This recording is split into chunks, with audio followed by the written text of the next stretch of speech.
What up? My name is Dramos, and I get roasted on The Breakfast Club for a living. He's a fuckboy. That's right. Well, let me refresh your memory. Listen, why is there a picture of Dramos? I don't want to take that down. Picture of Dramos, and it's like right in my line. That is the most douchey picture. I can smell infant coming right off your neck right now. Look like your braces just came off your teeth. And that's nothing. You don't even know what happened. Look. Rub it down. Now, Dramos released the EP. Now, this one is called Sazon. Fart on your own record, Dramos. No.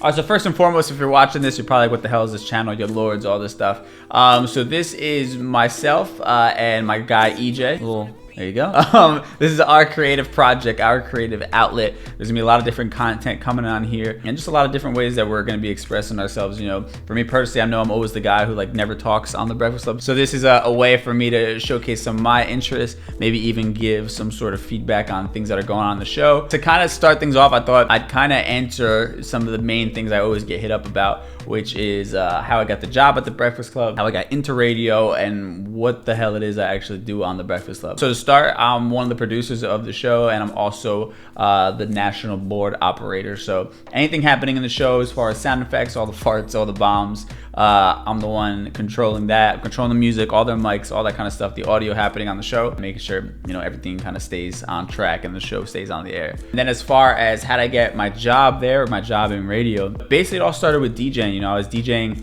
a lot of really shitty local bars, local clubs throughout New Jersey and New York. Doing that, I started meeting a lot of people. It just so happens that one of the people I met worked at one of our sister stations, KTU, here in New York, and we just developed a relationship. And let me tell you, this took like a couple of years of me just meeting people, becoming friends with a lot of the people that worked in radio for any opportunity to even show itself. And it came in the form of somebody fell asleep while watching the boards, and they had dead air for like 7 minutes. So they need to fire that person. They need somebody they could trust, and I basically was just the person to do it. Let me tell you, this job, minimum wage, overnight, midnight to 6 a.m., and you're there by yourself. Nobody to talk to, just there in the room, and you're babysitting the boards to make sure nothing gets fucked up. That's your job. But got me a key card to get into that building anytime I wanted to, and best believe I was there all hours, meeting whoever to me, you know, rubbing elbows, whatever I do to just keep getting my name out there to build up. And little by little, that kind of stuff started happening. I got to DJ some events. I got to DJ a couple radio shows. Eventually, that then led into me getting a full-time job at iHeart, which was not at The Breakfast Club. It was on a terrible political talk show that was like a conservative political talk show that was just Trump nonsense for 4 hours a day. And they actually didn't have a full budget to give me full time, so I was literally working from 4 p.m. till 6 a.m. certain days, running back and forth between stations. It was miserable. I hated every second of it. The host knows it. The people working there know it. And they basically end up firing me. But one thing I can say about that, and I hope people take away from that kind of stuff, is even if you're in a situation you don't love, that you don't like, you know, put all your effort into it, because you don't know who's watching, because that is really what got me the job at The Breakfast Club. You know, because I had made such a good impression, when the time came that the boss of The Breakfast Club was looking for somebody to fulfill a role, I was then recommended by the boss from that conservative show. Before anybody even actually saw me, I was working in one of our other studios on the side by myself for The Breakfast Club. What's crazy about this is you always have to just keep going, because I didn't even officially get that job probably for 4 to 6 months. That was a really rough year in my life. But again, I kept my head up.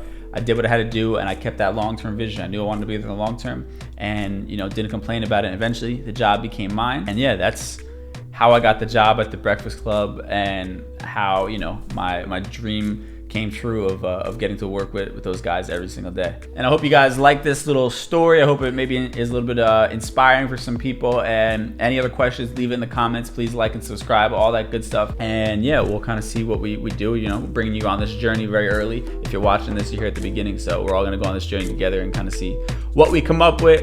So yeah, in the meantime, thank you so much for the support. Again, like and subscribe. Young Lords, let's go.